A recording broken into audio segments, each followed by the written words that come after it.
Good afternoon to James Mennie, reporter, columnist, editor at the Montreal Gazette. Hi, James. Hey, Trudy, how you doing? I'm doing real well.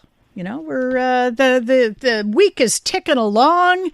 Every day it's something new to talk about. Absolutely. And, I had a conversation with Aaron pointing out that, and I'm sure you come to the same conclusion, the days of the doldrums are gone. There are no doldrums anymore. No. There's always something going on, which is not necessarily good news for our listeners. It's great news for us because it keeps us off the streets and gainfully employed.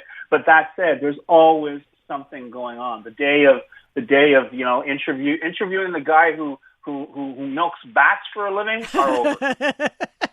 I haven't done that interview, but I remember doing a few like ice cream sales stories. Yeah, exactly. Absolutely. No more of that, I'm afraid. Goodbye to all that.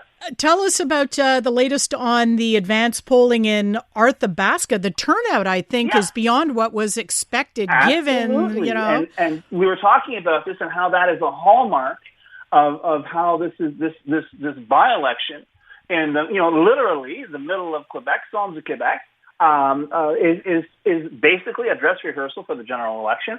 The voter turnout in the advanced polls for the by-election in Terrebonne was all of 13%. Now it's considered a hard-fought election. Here we are in the middle of summer, and people with real lives outside of journalism are on vacation. They're taking it easy, they're doing nothing. 26% went out there, which is like just this side of crazy. But it also goes to show somebody out there is very, very motivated to vote.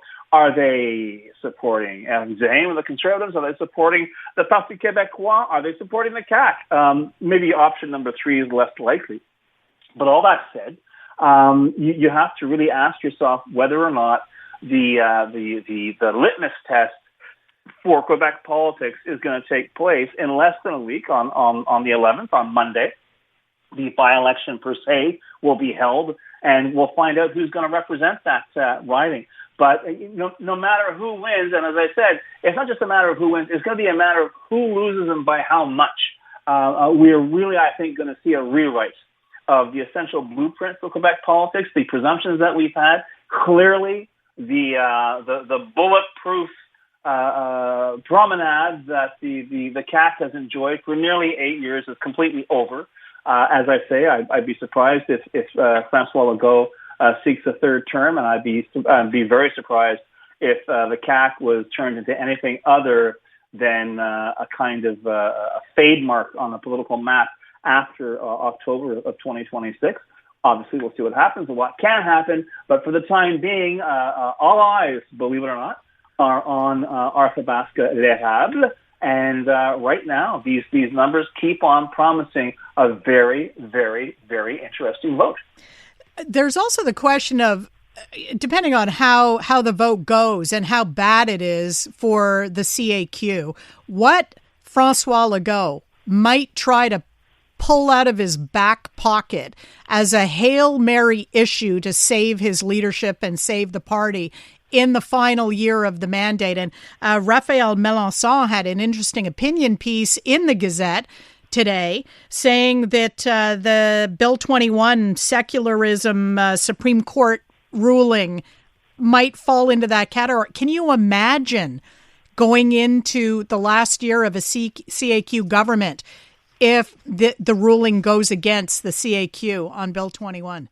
I think maybe I'm being naive here. First of all, I think that reading is dead wrong. I think, first of all, François Legault, up until recently, has had a lot of success, not just saving his government, but basically running Quebec on the basis that Quebecers, and when he says Quebecers, he means white francophones, are constantly being threatened either by les Anglais, les immigrants, les autres, les Canadiens, les fédéralistes. There's always an adversary. That's the only thing François Legault and his crew have shown themselves capable of doing. Yes, this challenge of Bill 21 before the Supreme Court is going through. I'm not entirely sure, though, that perhaps the how can I put it, the fanatical obsession with secularism, which was a hallmark of Quebec politics in years past, is still there. Quebec is no longer the same place it was even a year ago. Let's face it. If there is a threat to Quebec and to Canada, its name is Donald Trump. And I really think it's going to be a tough sell. I mean, apart from his usual 25 to 30% base out in the sticks that are frightened of everything and are a perfectly fertile audience for the fear-mongering of François Legault and his ilk, I really think that Quebec in 2025, that's looking at a lot of economic challenges, as I say, not from some shadowy boogeyman, but from this crazy, chandelier-swinging lunatic in the White House. I think that is going to be the issue that's going to decide things. What I will tell you is, and as I say, one thing we really have to keep our eye on next Monday, Trudy, is how the Liberals do.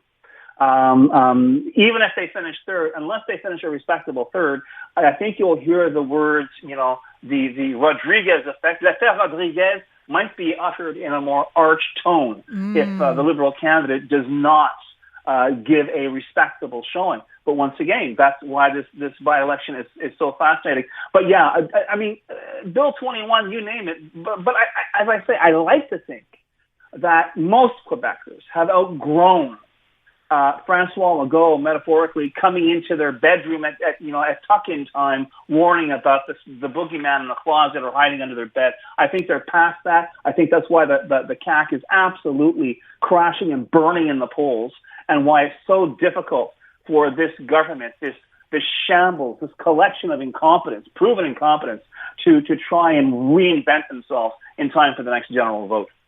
Well, getting back to the chandelier-swinging lunatic, just for a sec, we got a trade update from CTV's Colton Prale last hour talking about this trade delegation, including two cabinet ministers in Mexico, with the possibility of a visit to Mexico by Mark Carney at some point in future, and pointing out that Canada has a very tiny portion of our exports go directly to Mexico. So it looks like what Canada is trying to do, in addition to talking about continental trade, is do a little bit of an end run around the chandelier-swinging lunatic and go directly to Mexico and start talking trade.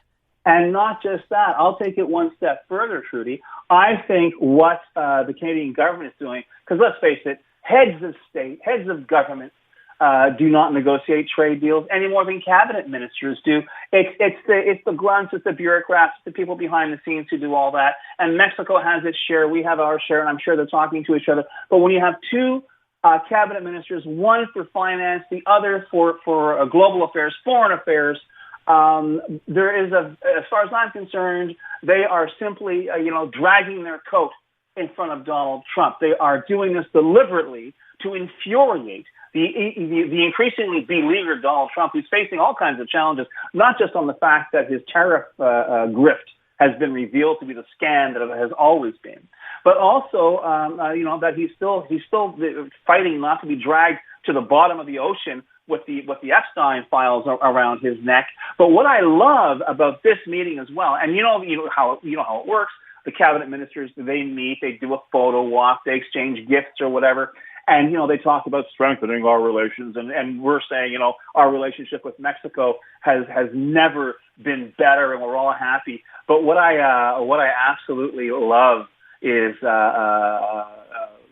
Philippe Champagne, our finance minister, in his statement, I love this. He goes, as we strive to provide more certainty and diversify our export markets, forging closer partnerships like the one we enjoy with Mexico is how we can chart a new way forward. And I love this part, with partners we can trust.